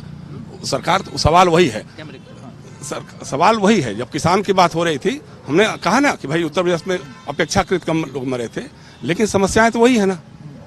आपने कहा था एमएसपी गारंटी अभी तक तो हुई नहीं, जितने किसान मरे उसमें से किसी को मौत का मुआवजा आज तक डिक्लेयर नहीं हुआ, जो समझौता करने वाले थे वो भाग गए, एक भी केसेज विड्रा नहीं हुए, मुकदमे विड्रा नहीं हुए। तो ये सारे जो सवाल किसानों के हैं, उनकी आमदनी दोगुनी होने की बात थी, दोगुनी तो आज तक हुई नहीं कुछ भी। बेरोजगार नौजवान इलाहाबाद में जिस तरह से हॉस्टल में जाकर के कुंदे से मार मार के दरवाजे तोड़े गए हैं, बच्चों को वहाँ जो पढ़ रहे थे बच्चे वहाँ बैठ करके उनकी जो पिटाई हुई जिस ढंग से, बेरोजगार नौजवानों का जो सवाल खड़ा हुआ है। कोरोना के बाद आपने कहा योगी जी बहुत अच्छा काम किया, उन्होंने दौड़ दौड़ के गए, सब जगह गए, लेकिन जो गंगा में तैरती हुई लाशें थी, जो रेत में दबी हुई लाशें थी, पत्रकार का काम है आईना दिखाना, जो सरकार है उसको आईना दिखाना। हम किसी के लिए चापलूसी या लल्लो चप्पो नहीं करते हैं, सीधी सी बात है, चाहे वो सरकार उनकी रहे हो या इनकी रही हो। तो ये सारे जो सवाल खड़े हुए हैं, पिछली बार यहाँ सांप्रदायिक ध्रुवीकरण हुआ, भाई योगी जी ने बहुत अच्छे काम किए हैं 5 साल में, हम मान लेते हैं। उसके बावजूद अगर आप गर्मी ठंडा करने की बात कर रहे हैं, आप वही पलायन की बात कर रहे हैं, भाई 5 साल में पलायन अगर आप नहीं रोक सके हैं तो फिर उसका कोई मतलब नहीं है। बात तो यह है ना कि आप 5 साल पहले की जो स्थितियां थी वो बदलने के लिए आपको लाया गया था, तो आप वो बताइए, आप बताइए कि हम कितने, आपसे हम पूछना चाहते हैं, बताइए ना, उत्तर प्रदेश में कितने बिजली के कारखाने लगे? उत्तर प्रदेश में बिजली का एक भी कारखाना लगा क्या? कोई मेडिकल कॉलेज सरकार का बना क्या? कोई यूनिवर्सिटी सुन लीजिए प्लीज, अब जब बात करो सुनो। उत्तर प्रदेश में कोई भी सरकारी विश्वविद्यालय बना क्या? उत्तर प्रदेश में कोई भी इंजीनियरिंग कॉलेज बना क्या? उत्तर प्रदेश में कोई भी IIT बना क्या? उत्तर प्रदेश में कोई institute of management, Indian institute of management जैसा कोई संस्थान बना क्या? एक भी बनाओ तो बताइए। ये सड़क देखिए, मैं गंगा एक्सप्रेस की बात की आपने, अभी तो बना भी नहीं है। वो गंगा एक्सप्रेस को कहना गंगा का अपमान है। अडानी एक्सप्रेस है वो, अडानी जी को दे दिया गया पूरा का पूरा ठेका। किसान की आमदनी हम कर नहीं सकते हैं, तो अडानी सड़क नहीं, अडानी सड़क काम कर नहीं करता ना ना ना ना दीपक अडानी सड़क बनाने का काम नहीं करता है, आज तक अडानी ने काम नहीं किया। आज दुनिया एशिया में सबसे बड़ा उद्योगपति हो गया, अंबानी को भी पीछे कर दिया। क्यों कर दिया? क्योंकि अडानी की जहाज में मोदी जी घूमते थे, यही एक फायदा। चलिए मैं जवाब जी हाँ नहीं जवाब। आपने पूछा कि कोई मेडिकल कॉलेज दिया क्या? 2 एम्स गोरखपुर में और एक है ईस्ट यूपी में ही है। लगभग 33 मेडिकल हॉस्पिटल हुए, जिसमें मेरठ का भी अगर आप देखेंगे जहां पर कोविड का ट्रीटमेंट चल रहा था, मैंने 24 हाँ 33 है। तीसरा, आप मेरठ की बात करते हैं, IT पार्क का उद्घाटन हो चुका, शिलान्यास भी हुआ, उद्घाटन भी हुआ है। आपकी जानकारी के लिए बता देता हूँ, हुआ है नहीं हुआ अंकल जी बता दीजिए। IT पार्क का उद्घाटन हुआ। चलिए ये बिल्कुल खेल यूनिवर्सिटी उत्तर प्रदेश में पहली 47। अब जी सुन लीजिए, चले बिजली पे बात करते हैं। यहाँ पर जितने लोग खड़े हैं, मैं विनम्रता के साथ कहता हूँ, मुझे 2017 से पहले की 17 से पहले बिजली कैसे आती थी और 2022 के बाद बताओ भाई, आती है नहीं आती है? ऐसे नहीं, ये जनता है। आप बात कोई एक आदमी बात, चलिए यहाँ कौन बात करे? 8 घंटे का यहाँ पर रुक जाओ भैया, 8 घंटे का इसी जिले के अंदर। मैं यहाँ पर देखो, मेरे समर्थक अगर आप कहें तो सभी भाई हैं, पूरा शहर खड़ा है। आप तो एक्सपर्ट हो, चलो आपसे पूछता हूँ, ईमानदारी से बताओ कि बिजली यहाँ पर अब कितनी आती है और पहले कितनी आती थी? चलिए अब ये बिजली की बात की ना आप? हाँ बिल्कुल मैं बात करूंगा। आप ये बताइए 2012, आप 2012 से 17 का जो है सबको वो दे रहे हैं ना कि जो है अपराधी थे, गुंडे थे, माफिया थे, फलाना थे, ढिमका थे, और विकास नहीं हो पाया। और 2017 से पहले मतलब जो है बिजली नहीं आती थी। वो जो जयशंकर जी ने बात कही, उसी पे मैं बात कहना चाहता हूँ कि अगर 2017 के बाद आज तक एक भी जो है बिजली का कारखाना पूरे उत्तर प्रदेश में कहीं नहीं लगा। एक सेकंड। और सबसे अभी चुनाव से जस्ट पहले बिजली का दाम आधा किया, उससे पहले पूरे हिंदुस्तान में सबसे ज्यादा महंगी बिजली उत्तर प्रदेश में थी। मानते हैं इस बात को? हाँ नहीं, आप जानते हैं ना इस बात को। नहीं, अब आप उस बात पे नहीं बोलोगे, मैं जान रहा हूँ कि आप जहाँ दबोगे वहाँ नहीं बोलोगे। एक मिनट, आपस में हम लोग बातचीत नहीं कर रहे। ये कार्यक्रम हमारे तमाम दर्शक देख रहे हैं और यहाँ हम पहुंचे हैं इसलिए क्योंकि यहाँ से क्योंकि ये एक ऐसी जगह, मेरठ शहीदों की भूमि है। 1857 का जिक्र जब जब आता है मेरठ का नाम आता है, इन्होंने भी ये मेरठ का। और सबसे बड़ी बात है, जरा दिखाइए, रानी अवंतीबाई लोधी ये गवाह हैं जिस जगह पे हम हैं। ये आप मूर्ति यहाँ देख रहे हैं, ये मेरठ। और मेरठ के लोग जो हैं शांति प्रिय रहे हैं। हालांकि यहाँ दंगा फसाद बाकी तमाम चीजें होती रही, वो अलग है, लेकिन उससे इतर मेरठ जो है ये अपने आप में यहाँ के लोग बहुत अच्छे होते हैं, ये माना जाता है। और मैं ये उम्मीद करूंगा कि यहाँ जब हम कार्यक्रम कर रहे हैं, आपस में अपनी बातें रखिए, आप लोग सबको अपनी अपनी बातें रखने का हक है, लेकिन कम से कम ये मत कीजिए कि एक दूसरे पर आरोप प्रत्यारोप हो। हमारे दो एक्सपर्ट दोनों पत्रकार हैं और जयशंकर जी को अगर नहीं जानते हैं, जो बिल्कुल इनके फेसबुक ट्विटर और तमाम चीजों से जान सकते हैं, समझ सकते हैं कि कैसे हैं। कोई भी सरकार रहे, पत्रकार का काम जो है वो सरकार को आईना दिखाना है। और सरकार चाहे बीजेपी की हो, कांग्रेस की हो, जब देश में कांग्रेस की सरकार थी 2014 से पहले, तब हम लोग कैसे कांग्रेस को आईना दिखाते थे, अगर आपको नहीं हो तो पलट के पन्ने पर देख लीजिए।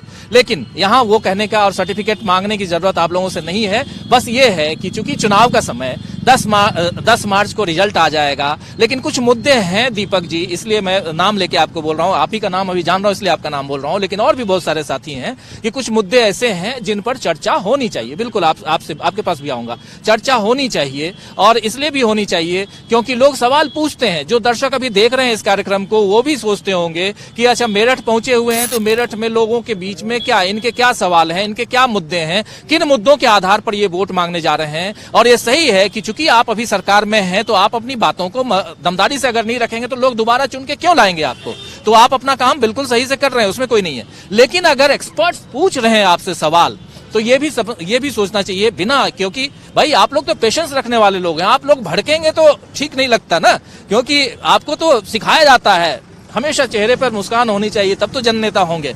लेकिन ये कुछ कहना चाहते हैं, मैं आपके पास आना चाहता हूँ। जी आपका नाम क्या है? मेरा नाम वीरेंद्र दत्त शर्मा है सर। मैं आपको बता दूं, अभी सर केवल कमियां बताते, कारखाना लगा वो लगा। 2014 से पहले एक मजदूर आदमी जान दे सुबह 4 बजे या 3 बजे उठकर गैस के गोदाम में लगता था और उसकी पूरी दिन की छुट्टी कटती थी उस दिन की। आज घर घर गैस पहुंच रही है, किसकी वजह से? किसकी वजह से? एक मिनट, यहाँ भाई नारेबाजी मत कीजिए। सोट में मेरा नाम वीडी शर्मा है। मैं सर इधर सुनिएगा, मेरा नाम वीडी शर्मा है। सोट में मैं टूरिंग जॉब करता हूँ। आज क्या कहते हैं, हर तीसरे स्टेशन पे क्या कहते हैं, उसमें एसी क्लास में सफाई होती है जो है। पहले क्या था, सेकंड एसी में चले जाओ। बहुत अच्छा है। आप एक मिनट, हाँ बिल्कुल, एक मिनट रुकी भाई, एक मिनट, ठीक है, अच्छी बात है। तो यही तो मैं एक मिनट, मुझसे पूछिए, एक मिनट भाई, यही समझने की एक मिनट, हाँ बहुत। तो ये कार्यक्रम करने दीजिए। और एक मिनट, तो दोस्तों ये मेरठ ग्राउंड जीरो पे हम हैं और यहाँ पर जबरदस्त चर्चा हो रही है, दावे प्रतिदावे की बात। और दावों में उसमें भी बीजेपी के समर्थक जो हैं वो अपनी बातें यहाँ रख रहे हैं। और यहाँ मैं चाहूंगा कि अगर विपक्ष के लोग हैं, या विपक्ष के लोग बिल्कुल नहीं है यहाँ पे, विपक्ष के लोग हैं तो अपनी बातें रखिए कि जो दावे, हम तो हमारे एक्सपर्ट्स हैं यहाँ पे, लेकिन हमारे एक्सपर्ट्स यहाँ पे हैं, लेकिन यही है कि एक्सपर्ट्स की बात अगर यहाँ रख रहे हैं तो जो बीजेपी के लोग हैं वो कह रहे हैं कि नहीं, आप तो किसी एक पक्ष की तरफ से बात कर रहे हैं। लेकिन दूसरी तरफ यहाँ कुछ बातें जो मैं खुद रखना चाहता हूँ वो यही है कि 7 में से 7, जी बिल्कुल, मैंने एक मिनट यार ऐसे मत करो यार, दे दो हाथ में। मैं भाई साहब का देखता हूँ, अरे इनके इंटरव्यू प्रोग्राम सारे देखता हूँ। ये हिंदू मुस्लिम ये सब नहीं जानते, ये दिखाते हैं। मैंने इनका देखा, एक जाट था वो अकेला बाप बीजेपी में, सॉरी लोकदल में, सॉरी सर, और तीनों बेटे उसके बीजेपी में। बताइए क्या कहें इस चीज को। सर ये तो विचारों की भिन्नता है। 100% भाई मैं भी बीजेपी वोटर हूँ, 110% वोटर हूँ। यादव की भाभी भी तो आ गई बीजेपी में। यार उनकी भाभी से मेरा क्या लेना देना, आप बताओ ना। अखिलेश यादव की भाभी से मेरा क्या लेना। अपनी बात रखिए, अपनी बात। देखिए यार नहीं, मैं भाई साहब का वो दिखाता हूँ, ये निष्पक्ष करते हैं इंटरव्यू। मैंने देखे इनके गांवों में जाते हैं, मैंने इनके इंटरव्यू फॉलो करे, मैं इनका फॉलोवर हूँ। वो ठीक है, कोई भी सपोर्टर किसी का भी हो सकता है। मैं बीजेपी का हूँ, आप सपा के हैं, आप लोकदल के हैं, आप कांग्रेस के हैं, उससे क्या फर्क पड़ता है भाई। बिल्कुल सही बात है, बिल्कुल सही। देखिए समर्थन सब अपना अपना, मैं भी पत्रकार हूं, यहाँ पर पत्रकारिता कर रहा हूं, लेकिन उसके अलावा जब समर्थन की बात आती है तो अलग अलग ढंग से। जी आप कुछ बोलना चाहते हैं? हाँ जी। नाम बताइए। आप ये बताइए, आपका नाम क्या है, करते क्या हैं, और मूड किधर है यहाँ पर, जनता का मूड? मेरा नाम अर्चित गुप्ता है, मैं एक स्पोर्ट्स व्यापारी हूँ। इस बार जनता का मूड जो हमें दिख रहा है थोड़ा सा कांग्रेस की तरफ बढ़ता हुआ दिख रहा है। वो इसलिए क्योंकि भाजपा ने, अगर किसानों ने आवाज उठाई तो उन पे लाठियां बांधी, अगर युवा ने आवाज उठाई तो उन पे लाठियां बांधी।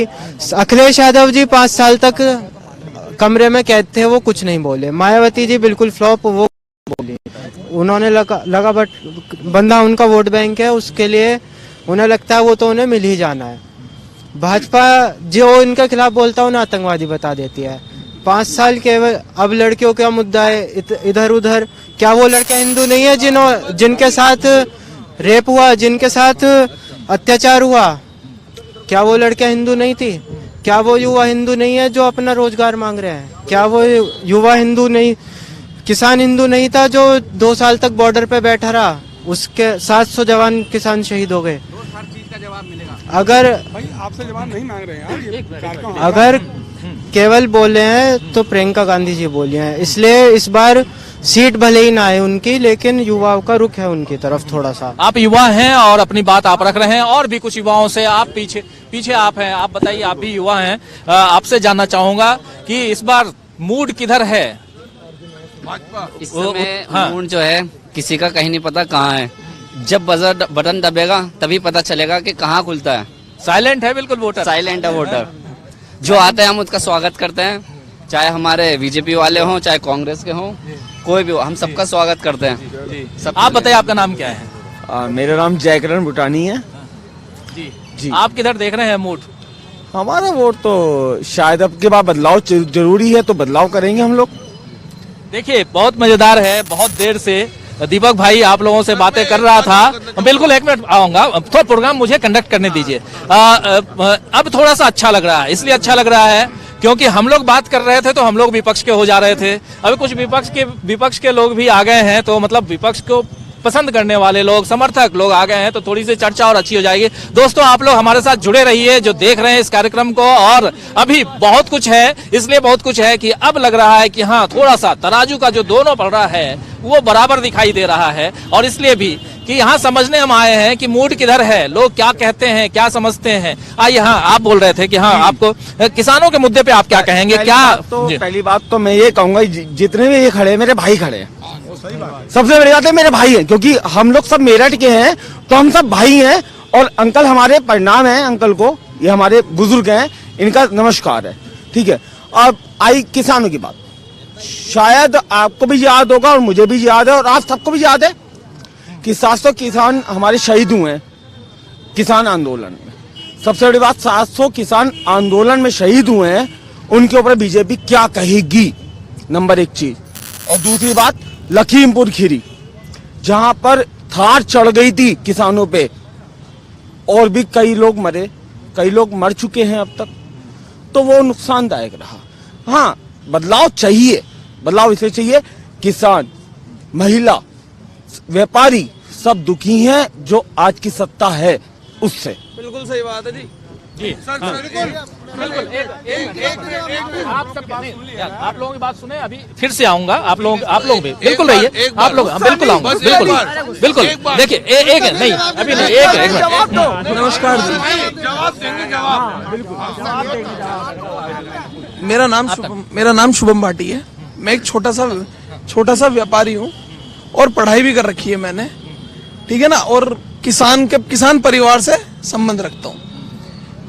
व्यापारी के लिए सबसे पहली बात है, व्यापारी हमारे मेरठ का जितना भी व्यापारी है वो भाजपा से जुड़ा हुआ है। सब व्यापारी के लिए क्या करा है, जितना भी आज तक व्यापारी के लिए रत्ती भर का काम नहीं करा। रत्ती भर का आते हैं, 2-4 जुमले मारते हैं, चाहे प्रधानमंत्री योगी जी तो हमारे आते हैं, कभी इसका नाम चेंज कर, इसका चेंज कर। रोटी यू का ऐसे चलेगा, नू बताओ।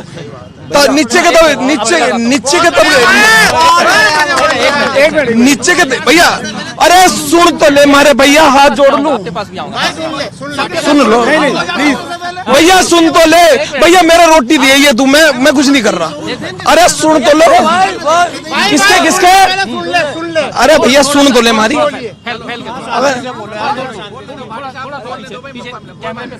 देखो जी, इन्होंने तो सिर्फ और सिर्फ एक वोट बैंक बना रखा। जो गुज्जर ले लो, जाट ले लो, जातिवाद पे ले लो, धर्म पे ले लो, नो हम यू कर रहे। अरे जमीन पे तो आदमी मर रहा है, जमीन पे कुछ नहीं मिल रहा। आज व्यापारी परेशान है, युवा परेशान है। आप उठा के देख लो, कितने युवाओं ने आत्महत्या कर ली, कितने युवाओं ने, किसान में पागल हैं जो बॉर्डर पे बैठे हैं। आज गांव में क्या हाल है इनके प्रत्याशियों का। आज हर युवा व्यापारी भरा पड़ा है। हम ये नहीं कह रहे कौन सी पार्टी बढ़िया, पार्टी भाड़ में जाओ, हमें पार्टी से मतलब नहीं है, हमें सरकार चुननी है, पार्टी नहीं। सरकार आज सरकार नहीं है, आज तो Bharatiya Janata party private limited company है। तो हर चीज को प्राइवेट, हर चीज को ये जो भी कानून आएगा सर आम जनता के खिलाफ है। सारा कानून उनके खाने से दुश्मनी है। विपक्ष में रह गया इन्होंने चंदा काटा, सत्ता में रह गया जेब काट रहे।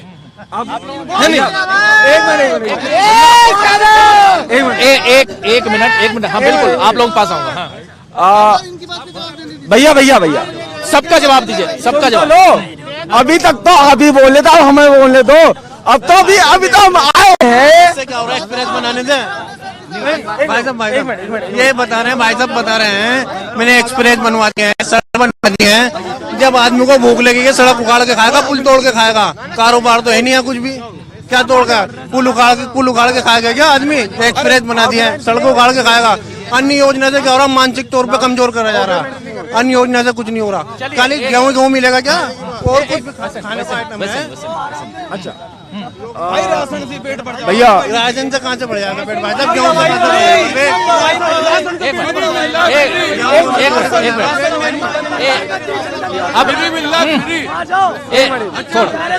थोड़ा एक मिनट, आप कुछ कहना चाह रहे थे सर? भैया से एक बात कहना चाहूंगा, भैया से एक बात कहना चाहूंगा कि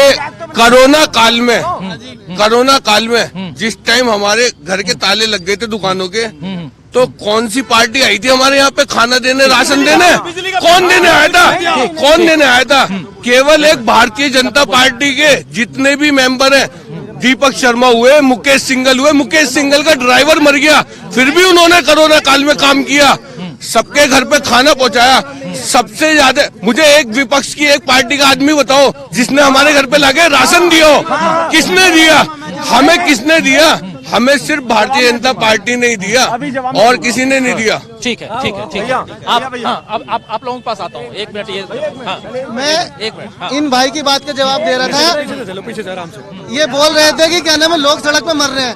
जब कोरोना जैसी महामारी में लोग ओरिजिनल में सड़कों पर मर रहे थे तो उनकी मदद करने के लिए किसी भी पार्टी ने आगे नहीं आया।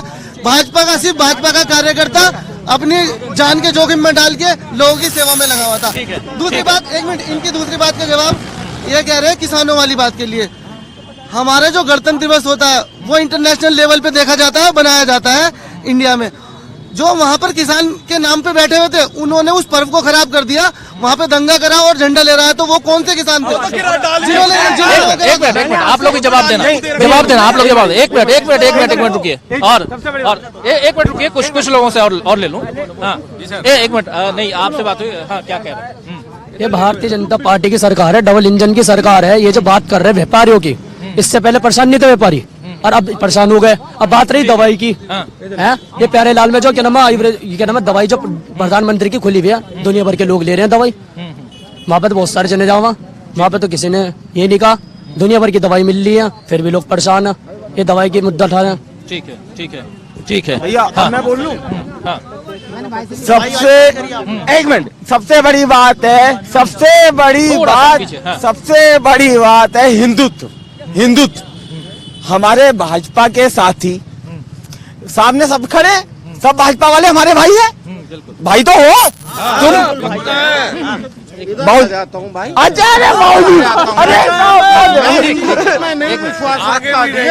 हाँ ठीक है, बोलिए। मान्यवाद। अभी अंसारी जी नहीं गई थी भाई साहब, भैया देखिए हमारे भाजपा के साथी कहते हैं हम हिंदू हैं।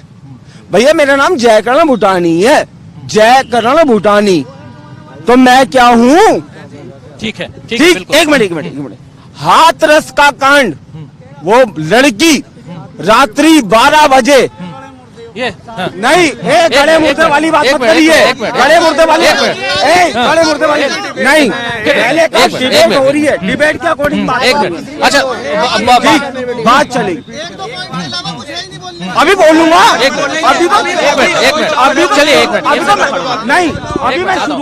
मैं शुरू हूँ। जल्दी हाथरस वाला कांड 12 बजे लड़की को जला दिया गया है। वो जलवाया है कौन सी सरकार में? योगी की सरकार में। क्यों जलवाया गया? सवाल मैं पूछ चुका हूँ, उस पे जवाब दे चुके हैं। अभी मैं भैया एक मिनट अब नहीं, युवाओं के मसले पे क्या कहते हैं आप? युवाओं के मसले पे क्या है आपका? युवाओं के कहाँ है रोजगार? रोजगार है कहाँ?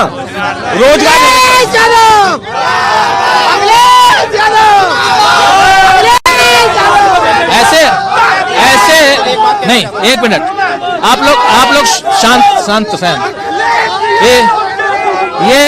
ये आप देख रहे हैं कि यहाँ पर दो पक्ष अलग अलग ढंग से लगे हुए हैं, पक्ष और विपक्ष। और यहाँ जब हम ये कार्यक्रम जब हम कर रहे हैं,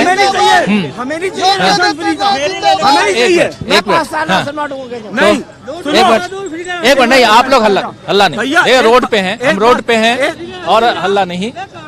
बहुत बड़ी बात कह रहा हूँ। अभी एक मेरे साथी ने एक बात कही थी कि कोरोना काल में सिर्फ 3 लोग दिखाई दिए बीजेपी की दिखाई दी है। अगर जो कोरोना काल में 103 दिन किसी ने लंगर वितरण किया है, राशन बांटा है, तो मेरठ कैंट विधानसभा के पूर्व प्रत्याशी सरदार परविंदर सिंह, बहुत लोगों ने बिल्कुल नहीं, बहुत लोगों ने अपने जिन्होंने ये काम किया है, जिन्होंने भी अदरवाइज किसी पार्टी के आदमी ने भी काम किया है, हम उनका धन्यवाद देते हैं। बल्कि हमारे कार्यालय के सामने बीजेपी का कार्यालय था, जहाँ पर मोदी की रसोई के अकॉर्डिंग कुछ खुला था, वहाँ पर एक मिनट जल्दी क्योंकि समय खत्म हो रहा है। ओनली 4 दिन चला वो रसोई, ओनली 4 दिन, बाकी सब कोविड पॉजिटिव हो गए। क्यों हो गए? मतलब तुम्हारे बस की नहीं है, तुम सरकार में हो यार। और एक मिनट तुम सरकार में हो, एक मिनट सेवा करोगे तो कोविड में तो अपने आप ही हो जाओगे। क्या एक मिनट, मेरा नाम जैन जाफरी है और मैं लॉ स्टूडेंट हूँ, ठीक है, और आम आदमी पार्टी का कार्यकर्ता भी हूँ। मेरे एक भाई ने बोला कि हमने जो था बहुत अच्छी सर्विसेज प्रोवाइड कराई कोविड-19 में, ठीक है। मैं अभी बताना चाहता हूँ, अभी 1 महीने पहले घंटाघर में मैं रहता हूँ, मेरी मम्मी की तबीयत खराब हुई थी और मेट्रो हॉस्पिटल तक ले जाने में, उनका ट्रीटमेंट होने में 2-2.5 घंटे मिल गए थे, सही है। जबकि आम आदमी पार्टी के अगर सरकार होती है उत्तर प्रदेश में तो मोहल्ला क्लिनिक होती, 20 मिनट के अंदर उनको जो था कुछ ना कुछ ट्रीटमेंट मिल ही जाता, जबकि 2 घंटे मेट्रो तक में ले जाने में उनको लग गए। दूसरी चीज मैं ये बोलना चाहूंगा कि आज अखिलेश यादव 300 यूनिट बिजली फ्री कर रहे हैं। ये अखिलेश यादव उनका केजरीवाल का मॉडल नहीं है तो किसका मॉडल है? सही है बच्चे सही है। जब हम लोग उसमें पढ़ते थे, छोटी क्लासों में पढ़ते थे, तो हम ये सोचते थे कि हमारी जिंदगी बर्बाद हो रही है, सरकारी स्कूलों में पढ़ रहे हैं और हमें अच्छे स्कूलों में नहीं पढ़वाया गया। ठीक है, अच्छे स्कूलों में पढ़ रहे होते तो हम भी कुछ बन गए होते। सही है, आज बेहतरीन कॉलेज वहाँ पे केजरीवाल सरकार ने दिए हैं। और जो योगी जी और भारतीय जनता पार्टी क्या कर रही है? सिर्फ लड़वा रही है। उन्होंने 2014 में आए थे विकास के मुद्दे पे, रोजगार देंगे। मुझे तो पहले आप ये बताओ, विकास आप कर कैसे लोगे? जब तक प्रति व्यक्ति आय नहीं बढ़ेगी कैसे विकास हो जाएगा? और एक मिनट, जब रोजगार ही नहीं होगा तो व्यक्ति के पास आय कब होगी? और मैं एक बात कहना चाहता हूँ भारतीय जनता पार्टी से और उनके लोगों से, दोनों लोगों से कहना चाहता हूँ मैं कि अमन और चैन की गंगा बहती है, बहने दो। अमन और चैन की गंगा बहती है, बहने दो। मत कराओ देश में दंगा, रहने दो। मत कराओ देश में दंगा, रहने दो। मत कराओ देश में दंगा, रहने दो। और हमारे हाथों में तिरंगा रहने दो। सही है। और एक बात बताना, एक लास्ट बोलना चाहता हूँ मैं, ठीक है? तब से कि आज जो बीजेपी कर रही है ना, और जो इन्होंने एक अपना तंत्र बना रखा है कि जो हकीकत है वो हमारे सामने नहीं आ रही, कहीं से भी एक किरण भी ना निकल के नहीं आती है। तो मैं 4 लाइनें बोलना चाहता हूँ इनके लिए कि रोशनी का कुछ तो इंतजाम होना चाहिए, रोशनी का कुछ तो इंतजाम होना चाहिए। हिंदू मुस्लिम सिख ईसाई जो लिखा हो माथे पर, हमारे सीने में हिंदुस्तान होना चाहिए। बिल्कुल, बहुत खूब। एक मिनट सबका, आपके पास भी आऊंगा। सर मैं इतनी सी बात कहना चाहता हूँ, एक छोटी सी बात। हमारे जो देश चलता है वो 2 स्तर पे चलता है, संगठित और असंगठित। असंगठित में आते हैं गरीब तबके, छोटा व्यापारी, मध्यम वर्ग, ये, और संगठित में आते हैं उद्योगपति, ये सब लोग। इन्होंने क्या करा, असंगठित को तो खत्म कर दिया और संगठित जो इनके उद्योगपति बैठे हैं गिने चुने 4-5, उनको मजबूत कर दिया। सिर्फ और सिर्फ कुछ नहीं कर, सिर्फ इन्हें क्या था, इन्हें असंगठित जो है उसको हटाना, संगठित को। इसलिए हमने नाम रख दिया बीजेपी प्राइवेट लिमिटेड कंपनी। भाई साहब लॉकडाउन के अंदर शराब की दुकानें खुली रही सारे दिन, सब कुछ बंद कर दिया, शराब की दुकानें खुली रही। राम जन्म में दूध मिला और कृष्ण जन्म में घी, और योगी राज में मिला मतीरा, भैया सोच समझ के पिए। भैया एक बात और कहनी है, बस एक ही बात कहनी। अभी बीजेपी वाले एक गाना लेके आए, जो राम को लाए हम उनको लाएंगे। ऐसा कौन इंसान है, ऐसा आप भी नहीं, मैं भी नहीं, मैं कोई व्यक्ति ऐसा नहीं हूँ जो भगवान को लेके आएगा। लेकिन हम एक बात कहते हैं, जो सांड को लाए हैं हम उनको भगाएंगे। और इस टाइम 2022 में 10 मार्च को अखिलेश यादव को लेके आएंगे, ये हम आपसे वादा कर रहे हैं। भैया कह रहे हैं जो राम को लाए हैं, ठीक है, हम राम को नहीं लाए। ऐसा है, आप एक मिनट चुप हो जाओ। हम राम को लाए, सुनो। कौन राम को आप नहीं लाए हो? सुनो, आप मथुरा जाएंगे, आप घूमने जाएंगे मथुरा में, तो आप वहाँ से क्या लाएंगे? एक लल्ला की तस्वीर लिया है, ठीक है? तो ऐसी हम राम को लाए हैं भैया। एक मिनट, अच्छा, ये एक बहुत जबरदस्त चर्चा यहाँ हो रही थी और इस चर्चा में हमारे साथ बहुत सारे साथी थे, लेकिन एक बार हमारे दोनों एक्सपर्ट हमारे साथ आ जाइए और इस कार्यक्रम को अब खत्म करने के लिए हम, क्योंकि समय चूंकि खत्म हो चुका है समय, लेकिन फिर भी एक मिनट आप लोगों से चर्चा करना चाहूंगा। एक मिनट चर्चा चाहूँ। अजय जी, यहाँ बहुत जो गर्मी की बात होती है, बहुत गर्मी यहाँ पर भी है और खासकर सर्दी में, और बहुत सारे साथी हैं जो अपनी अपनी बातें रख रहे हैं, लेकिन ओवरऑल मेरठ को लेकर के क्या कहेंगे आप? मेरठ को लेके मैं कहेंगे कि ये जो भाजपा के लोगों में जो उतावलापन दिख रहा है, वो दिखा रहा है कि अंदर बहुत खोखलापन आ चुका है। आप क्या कहेंगे मेरठ को लेकर के, क्योंकि 7 सीटें हैं। डिबेट कर रहे हैं भाई। नहीं, देखिए अभी जो यहाँ माहौल है, हमारे भाजपा के कार्यकर्ता हैं या अन्य दलों के लोग, नहीं लड़ेगा नहीं, काफी उत्साहित हैं लोग, काफी अच्छा है। किसी भी राजनीतिक दल के लिए अच्छी बात है के साथ है में। अब योगी जी क्या इस गर्मी को भी शांत करना चाहेंगे क्या? ठंडा कर दूंगा, शिमला ला दूंगा। तो यहाँ तो शिमले में ही गर्मी दिखाई दे रही है, तो ये तो अच्छी बात है। मेरठ की अच्छी पहचान है। अब ये फैसला जो है 10 फरवरी को होगा। 10 फरवरी को होगा। यहाँ के किसान, बेरोजगार नौजवान, छात्र, दुकानदार, ये सारे लोग मिलकर के जाति धर्म से ऊपर उठ करके वोट करेंगे, मतदान करेंगे। सरकार किसकी बनेगी ये 10 मार्च को 2018 से पहले है ना, रामलला टेंट के अंदर बैठे थे, आज वो भव्य मंदिर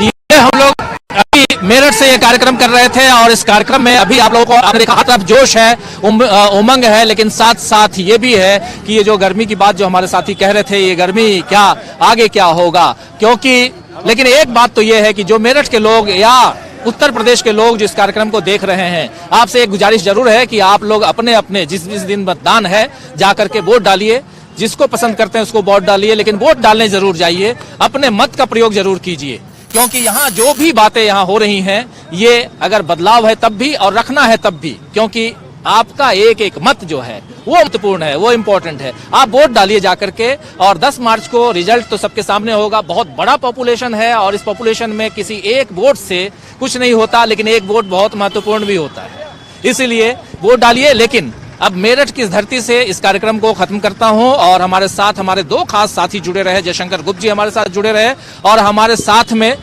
साथ जुड़े रहे हमारे अजय सिंह जी हमारे साथ थे, और साथ में यहाँ बहुत सारे अलग अलग दलों के नेता, बीजेपी से, राष्ट्रीय लोक दल से, समाजवादी पार्टी से, उसके साथ कांग्रेस पार्टी से, आम आदमी पार्टी से, सब तरफ से अलग अलग साथी थे यहाँ जुड़े हुए। और लेकिन एक बात और कि परसों शाम 5 बजे से आपके सामने हम अपना सर्वे यानी ओपिनियन पोल लेकर आ रहे हैं, और जैसा हर बार लेके आते हैं और इस बार भी 5 बजे से हमारे साथ परसों यानी कि सोमवार को ओपिनियन पोल देखना मत भूलिए। और कल शाम 7 बजे आपका इंतजार रहेगा। कल रविवार है लेकिन फिर भी न्यूज पॉइंट लेकर के हम कल शाम 7 बजे फिर से आपके सामने हाजिर होंगे। तब तक मुझे दीजिए इजाजत और आप देखते रहिए डीबी लाइव। नमस्कार।